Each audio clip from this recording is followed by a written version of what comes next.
دنیا میرے آگے میں ایک مرتبہ پھر آپ کا خیر مقدم۔ جناب ہمارے ساتھ اختر مینگل صاحب ہیں، ہمیں جوائن کر رہے ہیں ٹیلی فون پر دبئی سے۔ السلام علیکم جی مینگل صاحب۔ السلام علیکم۔ اختر صاحب، سب سے پہلے تو ہماری طرف سے افسوس، آپ کے بڑے ہی اچھے ساتھی ان کو آج قتل کر دیا گیا۔ آپ اس واقعے کو کس طرح لیتے ہیں؟ سر مشتاق صاحب، سب سے پہلے تو میں آپ کا شکریہ ادا کروں گا کہ آج اس المناک واقعے کے دن ہی آپ کو انہوں نے یاد کیا اور اظہار ہمدردی کے ساتھ ساتھ ہمارے خدشات جو ہیں یا جو حقائق ہیں ان کو لوگوں کے سامنے آپ پیش کرنے کی کوشش کر رہے ہیں۔ آپ بتائیے ہماری باتوں کا ان اقتدار کے ایوانوں میں بیٹھے ہوئے لوگوں پر کیا اثر پڑے نہ پڑے، لیکن سمجھتے کہ وہ لوگ جن کا بلوچستان کے لوگوں کے ساتھ جس طرح کہ آپ لوگ ہیں، ان کی جو ہمدردی ہے، ان کے لیے میں یہ عرض کرنا چاہوں گا کہ ابھی جالب کا قتل یا ان کی شہادت بلوچستان کے لیے ہم سمجھتے ہیں ایک بہت ہی بڑا المیہ ہے، اور خاص کر بلوچستان نیشنل پارٹی کے لیے ایک بہت ہی بڑا دھچکا ہے۔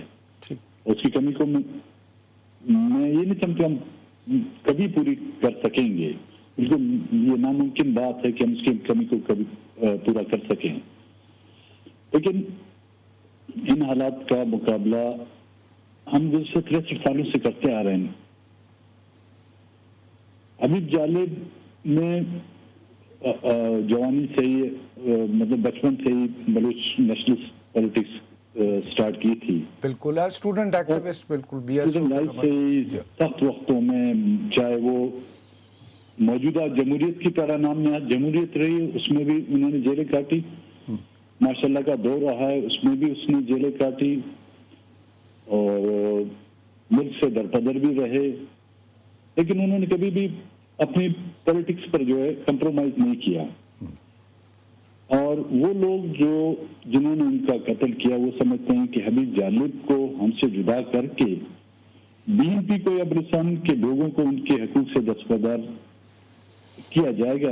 میرے خیال میں یہ ان کی ایک اور حماقت ہے۔ ان کی حماقتوں پہ ہمیں کوئی شک بھی نہیں ہے کہ وہ ہر بار ایسی حماقتیں کرتے رہتے ہیں، لیکن مجھے جو لگتا ہے یہی وجہ ہے جو حبیب جالب کو قتل کرنے کی جو وجہ بنی کہ وہ قوم پرستانہ سیاست میں پیش تھے، وہ بلوچستان میں ہونے والے آپریشن کی انہیں سرعام مخالفت کی۔ نہیں، لیکن مینگل صاحب مطلب میں آپ کی بات کو بالکل یعنی کہ اس کی نفی نہیں کرنا چاہتا، لیکن ابھی مشتاق نے ہمارے پروگرام کے بالکل شروع میں بتایا ہے، اس کی وہاں پہ بہت ریلائبل لوگوں سے بات ہوئی، سینئر صحافیوں سے بات ہوئی، انہوں نے کہا ہے کہ نوش کی پریس کلب میں ایک ٹیلی فون آیا اور تنظیم کا نام کیا بتایا؟ بلوچ مسلح دفاع آرمی۔ جی، انہوں نے اس کی ایک تو حملے کی ذمہ داری قبول کر لی ہے، دوسرا یہ ہے کہ یہ تنظیم نے ایک ہٹ لسٹ جاری کی تھی جس میں سر فہرست نام تھا جالب صاحب کا، اور یہ تنظیم یہ کلیم کرتی ہے کہ جی بلوچستان پہ آج جو مشکلات ہیں، جو عذاب سے گزر رہے ہیں نوجوان حضرات، وہ اس لیے گزر رہے ہیں کہ قوم پرستی کی جو سیاست ہے اس نے انہیں ان مشکلوں میں ڈالا ہے، اور ریاست ان کو برداشت نہیں کر پا رہی، یعنی انہوں نے ایکسپوز کیا ہے ریاست کے جبر کے آگے۔ اس کو آپ کیسے دیکھتے ہیں؟ مشتاق صاحب، کہنے کی کوئی ضرورت ہی نہیں، کچھ چیز تو ان میں اور ان میں جو ہے قدر مشترک تو پائی گئی۔ ہاں، جس کی طرف ہم اشارہ کر رہے تھے وہ خود سر عام رہے ہیں۔ آپ کو یاد ہوگا کچھ ایک مہینے پہلے ہمارے ایک اور کارکن تھے نصیر لانگو کو قتل کیا گیا، نصیر لانگو، جی ہاں، جس کو واضح طور پر ساتھیوں نے دیکھا کہ پولیس فائر کر رہی ہے، اور انہوں نے جا کر FIR بھی کاٹی، لیکن پولیس نے FIR کاٹنے سے انکار کیا، اور وہ کورٹ کے ذریعے انہوں نے بلوچستان ہائی کورٹ کے انسٹرکشن پر جب FIR کاٹی گئی تو پھر اسی مسلح تنظیم نے جو ہے دعویٰ کیا جی ہم نے اس کو قتل کیا کیونکہ ہمارا ٹارگٹ حبیب جالب تھا۔ حبیب جالب جس جگہ پر موجود تھا اور جس جگہ پر نصیر لانگو کو شہید کیا گیا اس میں تقریباً 8-10 کلومیٹر کا فاصلہ ہے۔ صرف اس عدالتی تحقیقات کو ڈائیورٹ کرنے کے لیے، پولیس سے ہٹانے کے لیے ایک نامعلوم یا خفیہ تنظیم نے اپنے ساتھ کلیم کر لیا اور پولیس کو صاف کرنے کے لیے۔ مشتاق صاحب، موجودہ حکومت ہے جو اس کے بس اقتدار میں آنے پہ سوائے پیکیجز کے اناؤنسمنٹ کے آئینی ترامیم کے اناؤنسمنٹ کے مجھے کوئی ان کی ایک واضح حکمت عملی یا کوئی ایسا کام جس میں ہم واقعی سمجھے بلوچستان میں کوئی تبدیلی آئی ہے؟ نہیں، لیکن دیکھیے کہ یہ دیکھیے این جی مینگل صاحب، ہمیں تو امید بالکل دوسری تھی. دیکھیے آصف علی زرداری صاحب کہتے ہیں کہ وہ خود بلوچ ہیں، انہوں نے معافی بھی مانگی جو کچھ بلوچستان کے ساتھ ہوا ماضی میں، اور بدقسمتی سے بھٹو صاحب کے زمانے میں زیادہ ہوا تھا. پھر ہمارے بڑے اچھے ساتھی ادروائز جناب رضا ربانی صاحب، انہوں نے ایک آئینی کمیٹی بھی بنائی.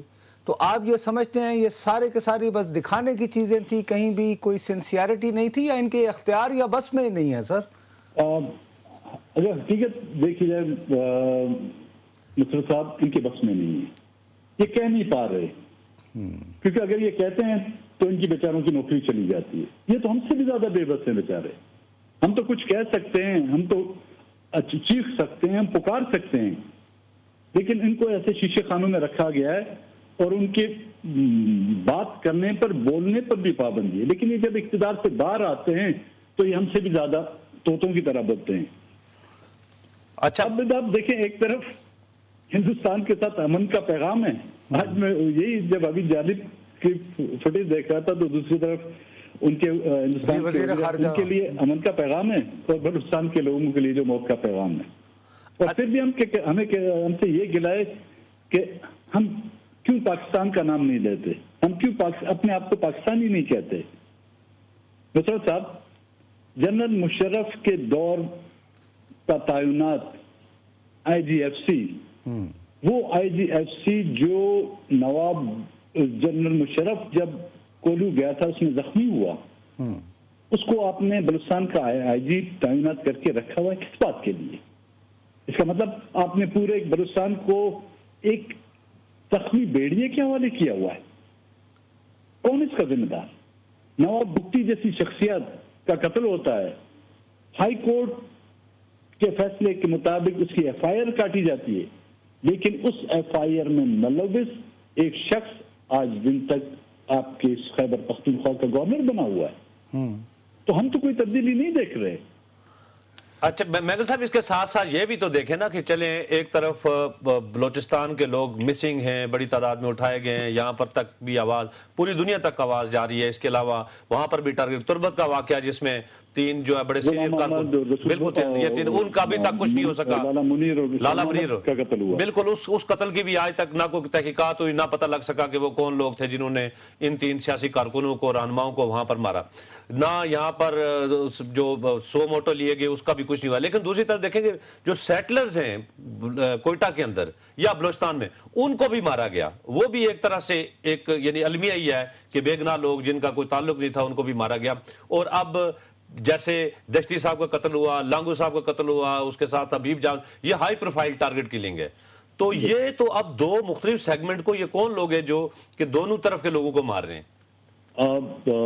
سر صاحب دیکھیں، انسانیت کا قتل ہم نے پہلے بھی کہا ہے، جہاں پہ بھی انسانیت کا قتل ہو اس کو ہم نے مذمت اس کی کی ہے، اس کو ہم نے غلط نگاہ سے دیکھا ہے. لیکن کیا 2 غلط وہ کہ ون میک رائٹ، 2 غلط چیزیں جو ہے کسی کچھ صحیح نہیں کر سکی. اگر کوئی کر رہا ہے تو کیا حکومت کی طرف سے ایسے اقدام ہوتے ہیں، حکومت کے اداروں کی طرف سے ایسے اقدامات کیے جاتے ہیں؟ تو اس سے تو پتہ چلتا ہے، لگتا ہے بلکہ کنفرم ہو جاتا ہے کہ وہ ادارے یا وہ حکمران خود ملک کو توڑنے کے طرف ہیں. اچھا مینگل صاحب ہمارے ساتھ ہی رہیے گا. بدقسمتی سے ایک بریک آ گئی ہے، ورنہ آپ کی بات کنٹینیو، بریک کے بعد دوبارہ آپ سے بات کریں گے. ناظرین حاضر ہوتے ہیں ایک وقفے کے بعد.